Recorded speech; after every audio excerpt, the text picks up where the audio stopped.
Hi, this is Larry Mandelberg, and I was just interviewed by Dr. Karen on her show. You know, if you've ever wondered how to make change a positive in your organization, you need to listen to this episode. We talked about how to make change a positive thing for everybody and the 5 steps to making it real. Enjoy. Welcome to the show today. And I've got a surprise for you. Did you know that businesses actually can commit suicide? Well, that's quite a thought. My guest today is going to talk about what that means and also talk about the challenges of change in the corporate setting. So let me tell you about my guest today. My guest is Larry Mandelberg.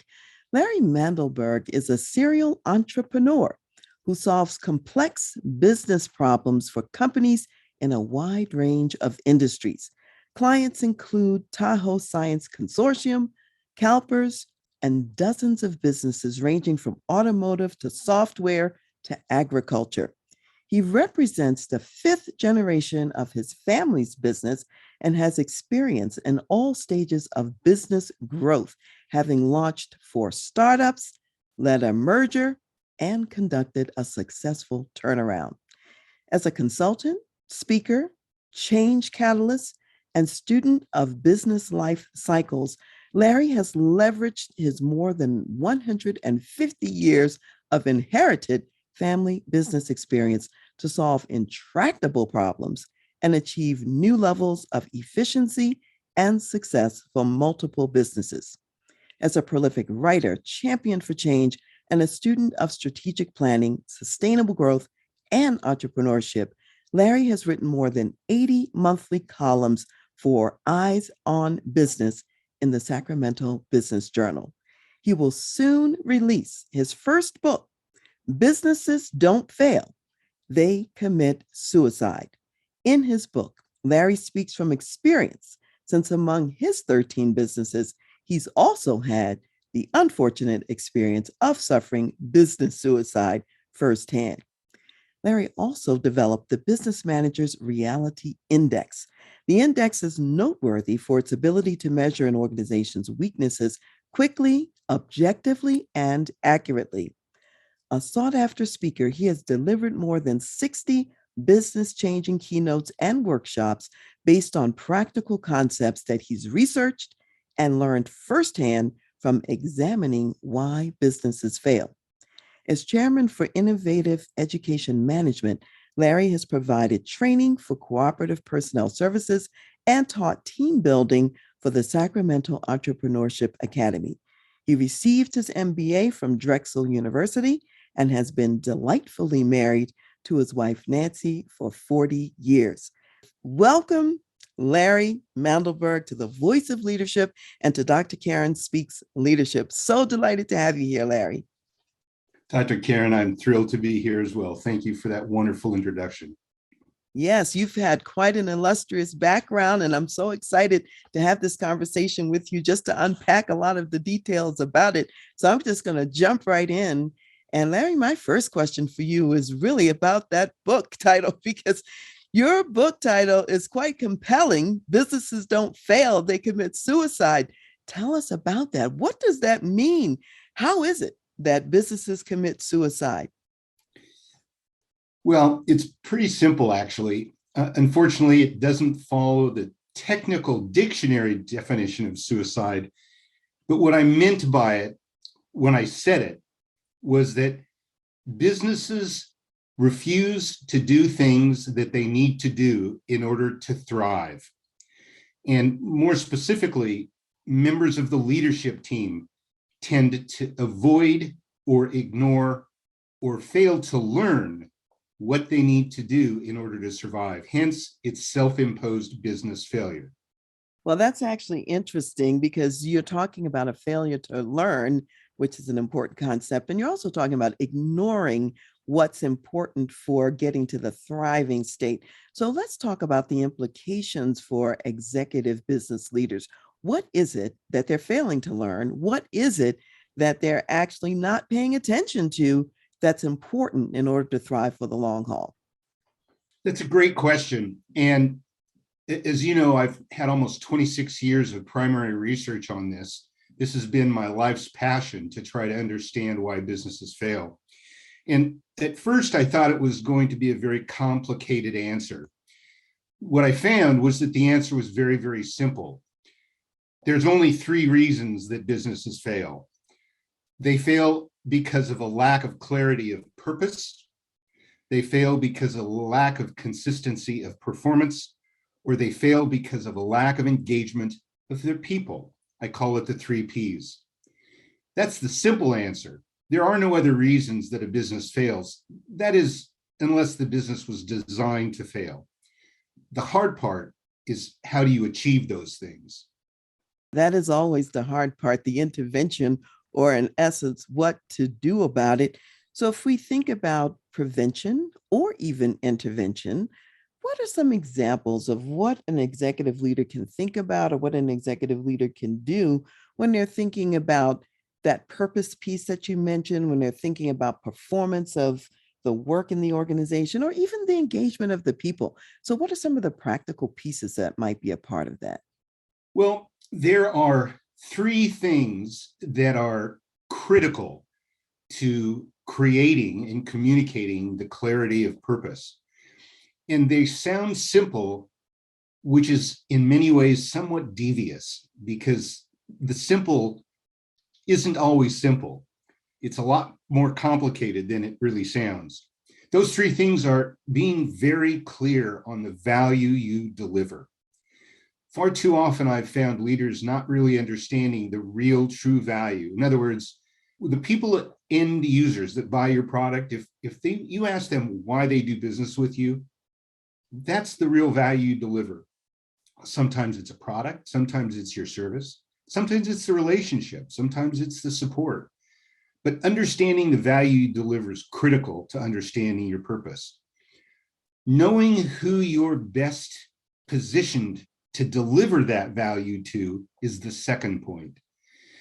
All too often, and this is big in earlier stage businesses, less so in more mature companies, the desire to sell as much as you can to as many as you can blinds you to the fact that many of your prospects are unprofitable customers, which can cause you to throw a lot of money down the drain trying to cater to people who you're not well designed to serve.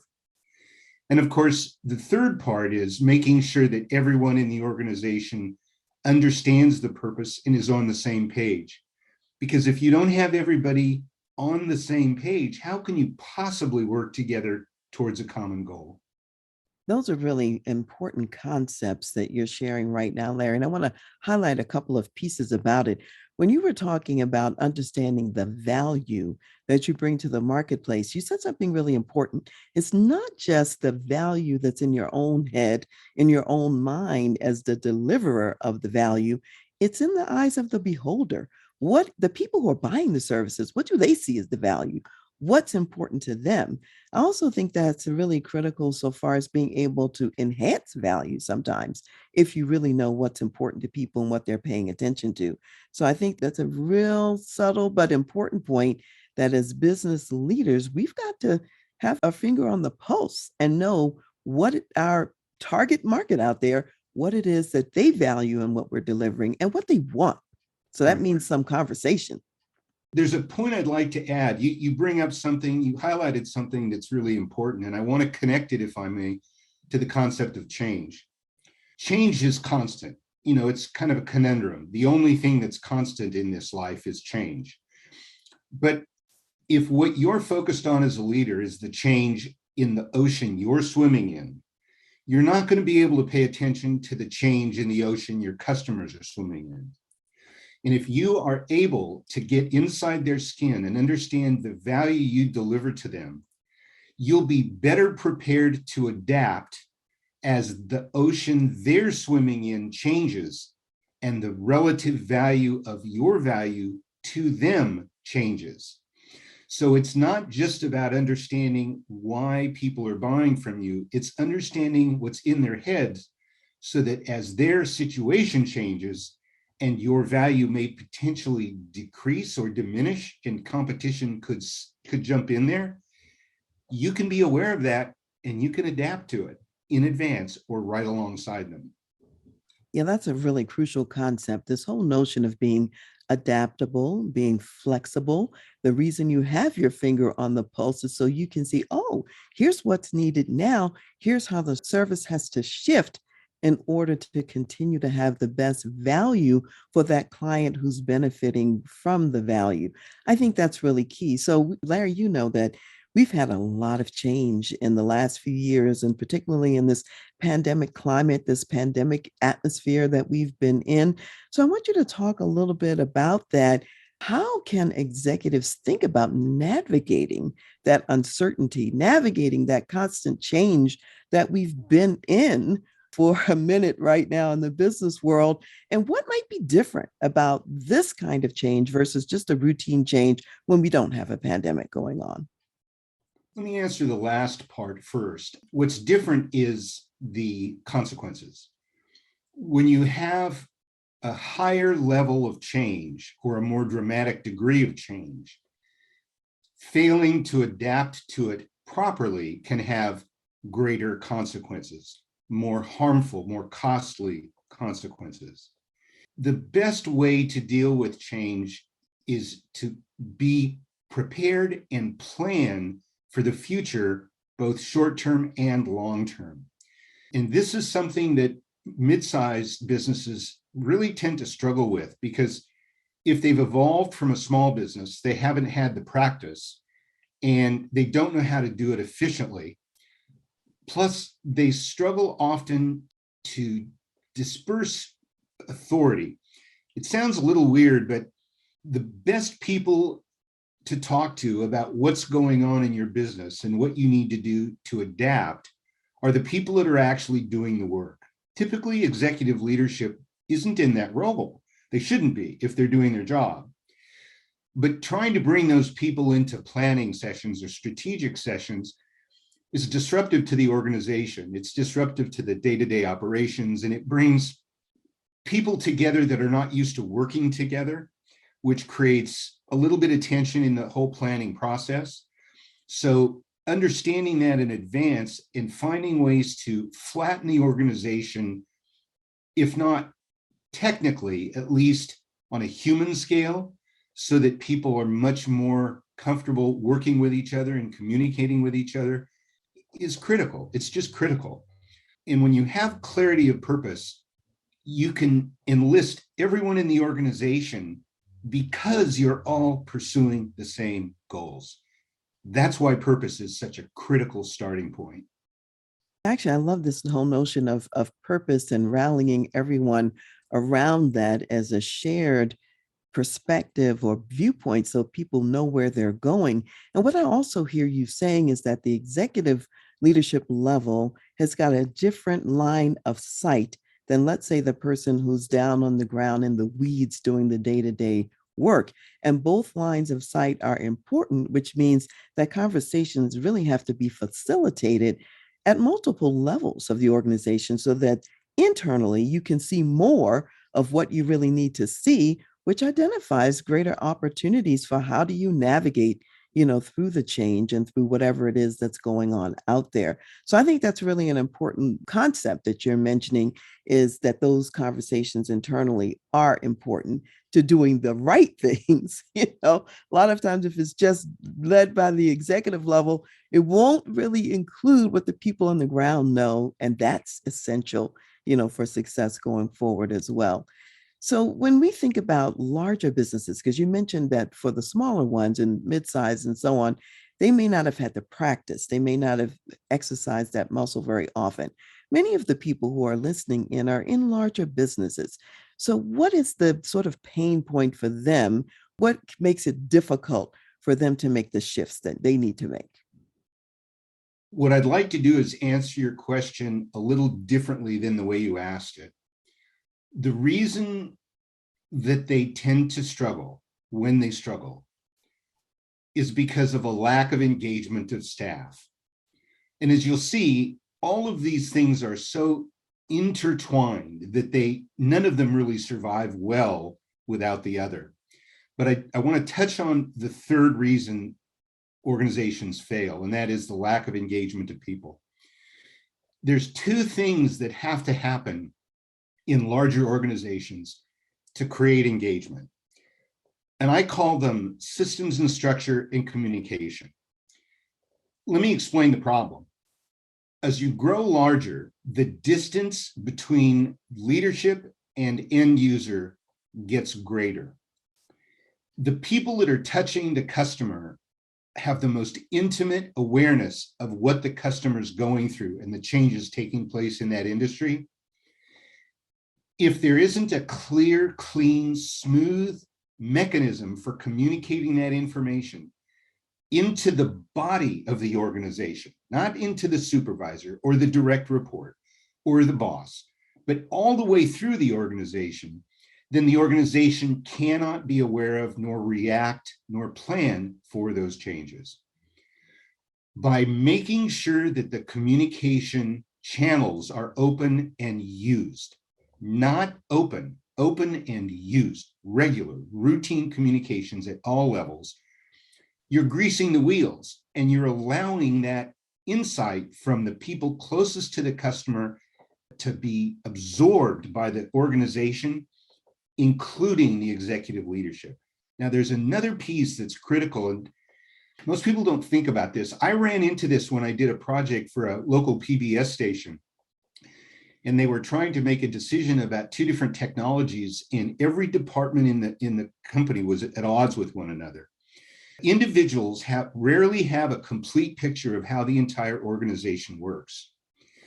So what I try to get people to do, particularly led by executive leadership, is to create a systems and structure diagram that shows how every piece of the business connects to every other piece of the business. And I tell them every employee should engage with the person they get their work product from, so they can understand how what they get gets put together for them. And they should understand what happens to their work product when they're done with it, so that the people after them can tell them if there's something that might make their lives better. That takes that scope of the individual and expands it to 3 people. And if you do that and make that a cultural, if you inculcate that into the culture, in a relatively short period of time, you'll have everybody in the company realizing what a critical piece of the machine they are in, and everyone will understand how things will be impacted by changes to the customer. That's where the magic lies. And the companies that do it well are just a joy to do business with. The companies that don't struggle or fail. Yeah, and in fact, that's why the work that we do is so important, because it's easy to talk about this. It's not always as easy to implement or to do. And sometimes people can't see what they can't see or know what they don't know without us bringing in some additional lenses to help them pay attention. So I hear you saying that not only do we have to study the external environment, study the customer, but even in thinking about our response to that external environment, that requires some self-study, figuring out how we're organized internally in an organization, how the handoffs are taking place, and what is the impact of each one of those. So it's kind of like breaking down those silos that usually naturally occur so that there's communication across those silos, and the whole organization is moving more seamlessly together, if you will. And that takes intention. That takes intentionality. It doesn't happen naturally.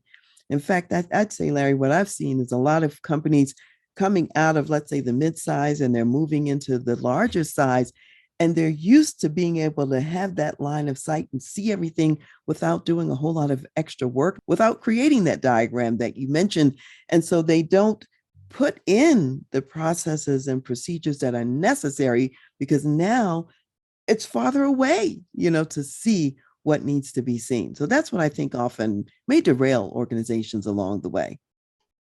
There's another thing that takes place, and this is part of the corporate life cycle theory that's kind of fascinating. And again, it's something that I find most of the clients I work with, and I work with the top 3 tiers of leadership in organizations. Most of those clients aren't aware of this, and I don't know why, but I found three stages of maturity in organizational development. Maturity being the accumulation of experiences.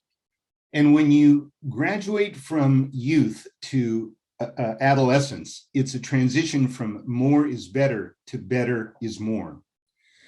When you transition from adolescence into adulthood, it's a transition from stability into looking for change opportunity. Because what happens is, as you master the process, you get to almost a euphoric state when everything's just working so smoothly, and the resistance to change gets magnified at that point. And the general consensus, often subconsciously and consciously, is we cannot allow change to disrupt us. We are operating so perfectly.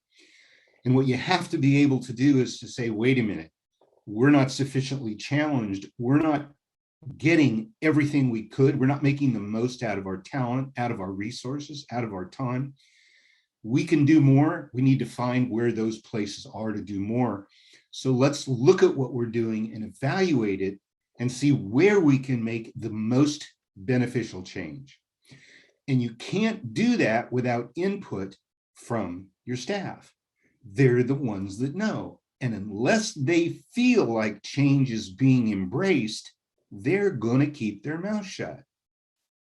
Yeah, and I think what's so interesting about that is there's sort of like a shared fiction, I guess I'll say, a shared fiction that when we have reached, quote, success and everything's percolating well, that we've arrived and that's the end. But it's really a system that's always in flux. And in order to continue to be successful, you have to continue to make the adjustments, make the shifts, continue to look for the growth opportunities. And so a lot of businesses are actually killed because their success kills them. Because once they have success, they stop looking, for those change opportunities. They stop looking for what could make things better.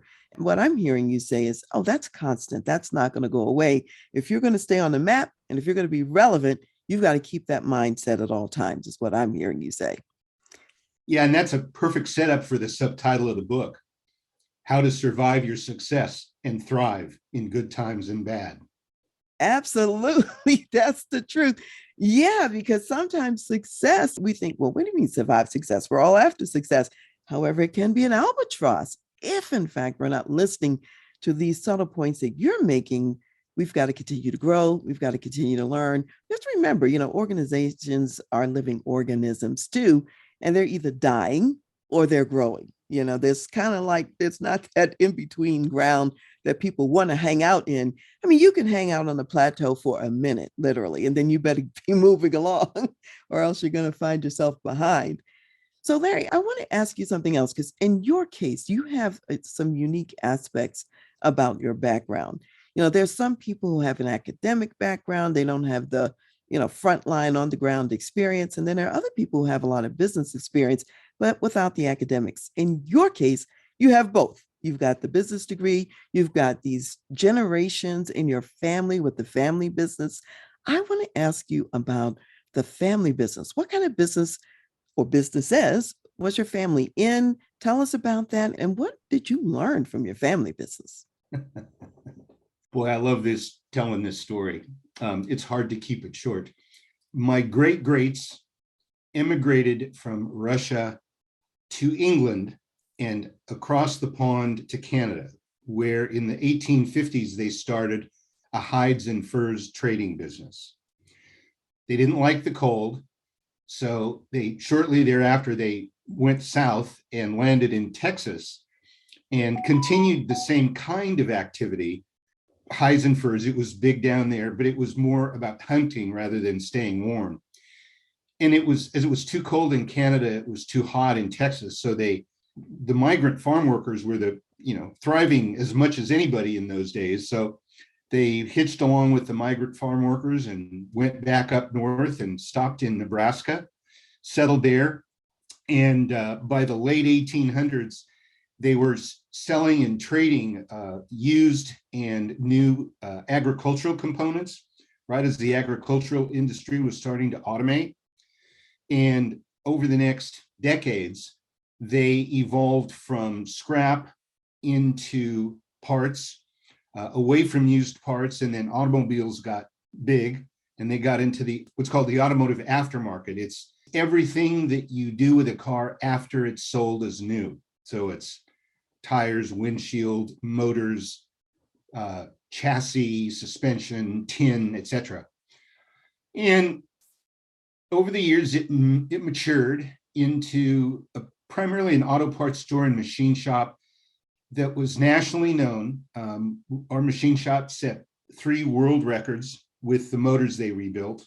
And one of the first things my dad taught me was to be careful about giving people credit. He said, the most intimate thing you'll ever do with someone that's not your wife is give someone credit. The minute you do that, you've got your hands in their pockets. Be very careful when you do that. He also said, don't give away liquor for Christmas presents. You'll set an expectation that you can't turn off because people will be insulted. And while those aren't really business aphorisms or business rules, like many of the things in the Bible, they're illustrative stories that you can apply if you're creative and realize the power of the truth that lies within them. My dad was a black and white guy. He was, look, it's either balanced or it isn't. It's just not that hard to make it in balance. So let's not worry about, let's not ignore the penny. Let's make sure we find that penny. And that and the desire to teach me what my family learned and accumulated over the prior 100+ years instilled in me a curiosity and a capacity to debate both sides of an argument simultaneously. I was a debate team hero and, in high demand, and accumulating knowledge and looking for diversity to find ways to apply it so I can think of it in different ways. That's my competitive advantage. My family gave me that competitive advantage with that upbringing. And I don't know how you ever repay that to them. You can only pay it forward. And that's part of the reason I'm so passionate about this book is the pace of business failures it's just not believable. I mean, it's literally thousands of businesses every single day fail, according to the Census Bureau. If I can turn that around, if I can create a world where everybody that wants a job has one and loves it, and every employer that has staff loves and respects and treats their staff with respect, I can change the way business is done in this world. And yeah, I'm very passionate about it.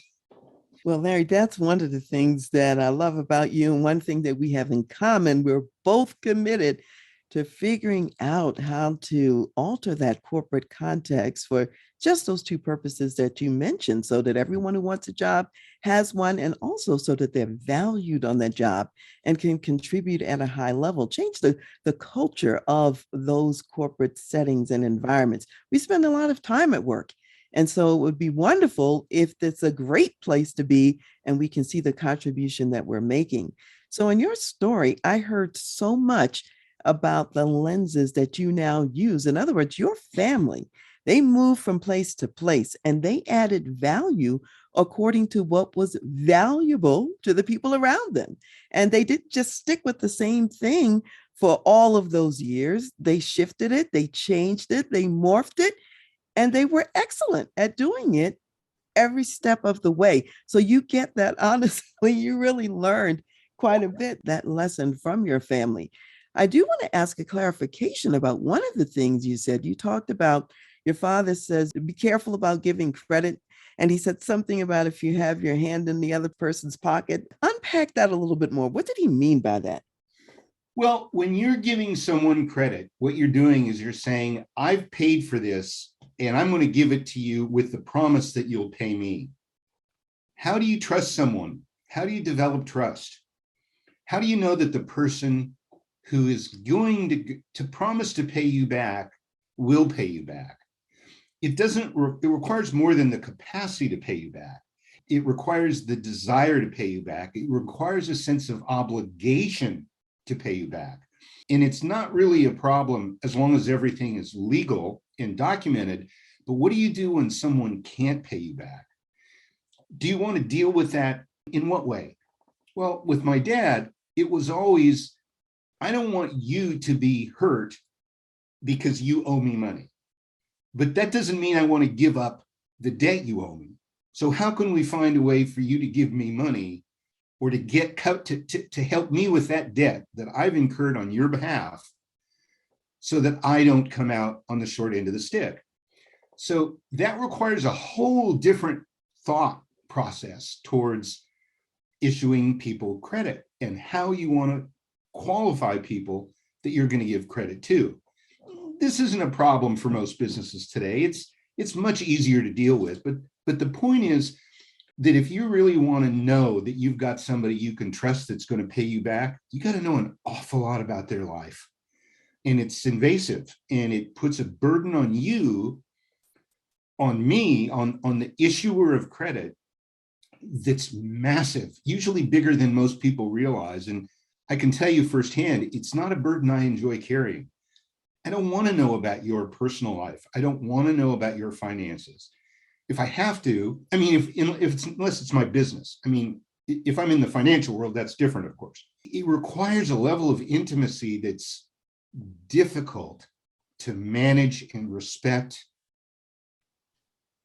in addition to taking care of your own life. I mean, you're really putting someone else's, it's kind of like having another child that's not your child. And it's a burden that's time consuming, it's exhausting, it's disruptive, it consumes, mental time. It's hard, it's a burden.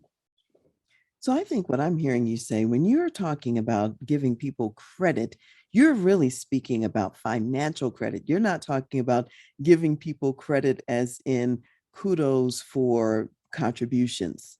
Correct. I'm not talking about craze. I'm talking about on account. The business we were in was such that when people needed supplies, they didn't have time. I need this. Something bad is going to happen. Something expensive is going to happen. Something ugly is going to break. Somebody's going to be hurt. Get me what I need, and I will get you paid. And that was the only way the business worked. And that wasn't our business. That was every business in the same industry. So obviously that was a big piece of their operations. The praise piece you're talking about is an aspect of what I call reinforcement, which is also one of the aspects of making change successful. And perhaps we can touch on that if we have time. So yeah, do say a little word about the reinforcement part because you said that's what makes things successful. So speak about that. There are some proven, scientifically proven processes for implementing change. And the first one, it's a 5-step process. You have to create awareness, and awareness means understanding that change is going to happen with you or without you. It may be change you don't like, it may be change you like, but it's inevitable. Understand it, accept it, be aware. The second is desire. Why will this change be good for you? Let's not focus on the negative. Let's not focus on what we're going to lose, because we all know there are things that we would like to get rid of and things we would like to get. But when somebody says change, the first thing they do is they go, well, I'm going to lose this. No. Don't focus on that. Focus on what you don't have that you're going to have, right? The next step is knowledge. You have to teach people what they need to know, and then you need to teach it to them, right? Now, that was a little tricky, but you can't just teach it to them. You have to teach them, here's what you're going to need to know to be able to accept and adapt to this change. Now let me teach it to you, right? It's 2 steps. The 4th step is execute the change. And the magic, well, to me, the magic is in the desire. But the magic, the way you sustain the change is reinforcement. Because once you've gone through those first 4 steps, if you don't reinforce it with kudos and praise and congratulations and appreciation and saying, look what you've done, you cannot maintain it. I'd like to tell you a little quick story if I could. The company that I'm the chairman for, Innovative Education Management, has been insanely successful. It's the thing I'm the most proud of anything I've ever done in my life. And we had reached a point where they were moving out of that adolescent stage into the adulthood stage. And much of the staff, there were about 50 people. It's about a 500 employee company. Most of the people that were not salaried, the hourly people, were starting to rebel because some rules and constraints were being put in place because we were getting bigger, and to control it, we had to do it. So there was a bit of a rebellion. So they asked me to come in and speak, not as the board chair, but as a change specialist. And what I told the staff, and I do this, I tend to shock people. I said, you people need to understand something. This change is your fault. You came up with ideas that were successful. That success created growth. That growth created complexity. That complexity created the need to have rules and structure in order to manage it. And those rules created a loss of flexibility. And now you're complaining that you did your job so well that you're not happy with the rules. Get over yourself. If you don't like it, if you aren't happy with the success you created, quit, go find another job and do it for another company. But if you're proud of what you've done, and if you want to roll around in it for the next 10 years, and if you want to continue to be part of the next stage of success, get over yourself. Get your boots on, figure out how you can help, put your knowledge and your expertise and your passion to work for what we're doing today. Take that change and eat it up. And literally, I walked out of the building and the 3 biggest troublemakers went to the president and said, we apologize. We won't do this anymore. And in an instant, that, unease that was spreading through the staff, I'm sure you can just feel what I'm talking about. You've been there. It was like a veil had lifted.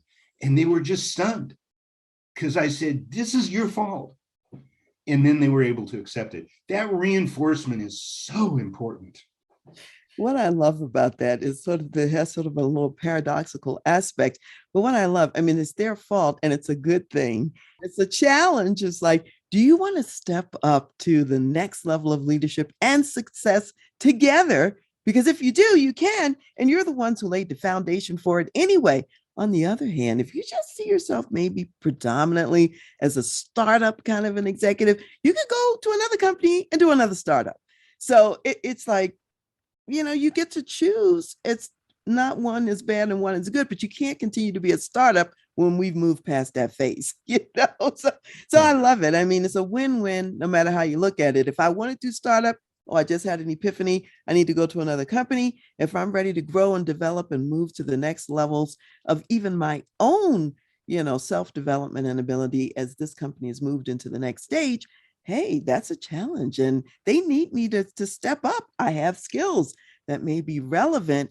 So I get to decide. I love the whole story of that. That's really pretty powerful and pretty profound. So let me ask this, Larry. Where can people find you? Where can they get a hold of you? And tell them a little bit more about where they can find the book when it comes out and so on and all of that. The hardest part of this, Dr. Karen, is the spelling of my last name, Mandelberg. There's so many variations, but if you can get the spelling right, it's mandelberg.biz, Bravo, Idaho, Zebra, not com, it's biz. And if you go to mandelberg.biz, not only will you be able to sign up for my newsletter, Growth on Demand, you will also be able to get into the blog, the Mandel blog, and you'll be able to sign up. If the book is not yet released, you'll be able to sign up for a discounted pre-release price on the book. Of course, if the book has been released, there'll be a page for you to go to get information about the book. The contact information for me is in there under my bio, under About, under Contact Larry. It's pretty easy to find me. Would you please spell Mandelberg? And we'll have it in the show notes as well. Yes, Mandelberg. D like David, E-L, B like Bravo, E-R-G, Mandelberg. Excellent, so that people can get in touch with you. And someone may want to also contact you possibly for some speaking engagements and other activities and work that you do as well. I think they probably got a good flavor and a good taste of the value that you certainly can bring, to a leadership context and a leadership organization. So I'll ask you this, what additional or final words of wisdom do you want to leave for my audience of executive business leaders? That's a great question, and I love it. I'm going to share with you the very first thing I do every time I give a talk or a workshop. I ask the audience if they, generally speaking, if they think people like change, raise your hand. And of course, very few people raise their hand. And then I say, how many of you think people don't like change? And almost everybody raises their hand. And I say, well, you're all wrong. Everybody, everywhere absolutely loves change. It's not change that they don't like, it's the type of change. And then they look at me and they get this funny looks on their face. And I say, everyone loves the change they do unto others. No one likes the change others do unto them.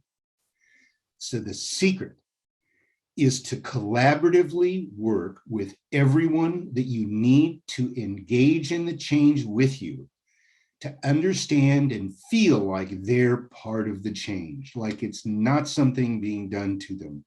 And while that may sound hard, believe me, it's just not. That's a very profound point, and it really ties together everything you've been talking about today, Larry, when you've really said, okay, this is a journey that your organization can take together.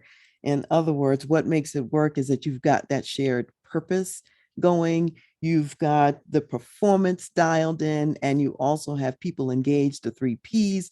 And when you do that, and when you're learning and growing together at all different levels of the organization, and you're shifting so that you know the value that your customers, your target audience are looking for and what they want, and you're shifting to make sure you deliver that. That's what it's all about. And it takes all of those lines of sight in order to make that happen. And it's so important, from what I heard you say too, to reinforce the contributions that people are making in the organization so that those continue. Because if those don't continue, we really don't have a business and we're really not moving forward. And instead of growing, we're in that space of dying, as I would say. So I want to thank you so much, Larry, for sharing all of those insights, plus many more. That's just a real big picture overview. People might have to listen to this more than once to catch all of the golden nuggets. Thank you so much. I've enjoyed it. Thank you so much. So, what I will do now is I'm going to leave the audience with a biblical word of wisdom. And it's interesting, we've been talking about change. And so, what I want to remind people about is that in the history of the children of Israel, as they were taking the journey through the wilderness from Egypt going to the promised land, they came to a point where not too far into the journey, they were right on the outskirts of the promised land. They sent spies in to say, what does the land look like? What kind of forces are we dealing with? And so on and so forth. And because they kept murmuring and complaining against God, and because they didn't see that they could take the land as God had said, they weren't having enough faith, they ended up wandering in the wilderness for another 40 years. And all the people who actually were part of that adult group didn't even get a chance to go into the promised land. But at the point where the spies went out, spent 40 days looking at the land, 10 of the spies said, there are giants in the land. Yes, it's a land with milk and honey. And they were true about it. It was a land of milk and honey, and there were giants in the land. However, two of the spies said, in spite of all of that, they were going to focus on this change opportunity was one that God was going to give them the power to walk through and to get through. They weren't going to have to do it all on their own, do it all themselves. And so what I want to do is I want to share a couple of things, because these people got so upset. And this is not just about the Israelites in the wilderness. This is us today. all of us can respond to change in these ways to the point where we say, this is so daunting. This is so tough. I just want to go back to Egypt. They wanted to appoint new leaders, get rid of Moses. They wanted to stone Moses and Aaron so that they could go back to Egypt. And of course, they were enslaved in Egypt. That's no place to go back to. So we can be so change averse that even that which is not healthy and best for us, we can end up wanting to go there. So what I want to share is maybe a picture, because Joshua and Caleb, they had a different view. And I want to share some words from them. So Numbers, the 13th chapter and verse 30 says, then Caleb quieted the people before Moses and said, let us go up at once and take possession, for we are well able to overcome it. Had an overcomer's mindset there. And then if we go to the next chapter, the 14th chapter of Numbers, and in verses 6 through 9, we'll see some additional verses. It says, but Joshua, the son of Nun, and Caleb, the son of Jephunneh, who were among those who had spied out the land, tore their clothes. And they spoke to all the congregation of the children of Israel, saying, the land we passed through to spy out is an exceedingly good land. If the Lord delights in us, then he will bring us into this land and give it to us, a land which flows with milk and honey. Only do not rebel against the Lord, nor fear the people of the land, for they are our bread. Their protection has departed from them, and the Lord is with us. Do not fear them. So what I want to say for you in the audience today is, there are new vistas and places for you to go in your business. It might feel scary. It might feel uncertain, but God has already resourced you with what you need, and whatever else you need, you can ask for, and he will provide it.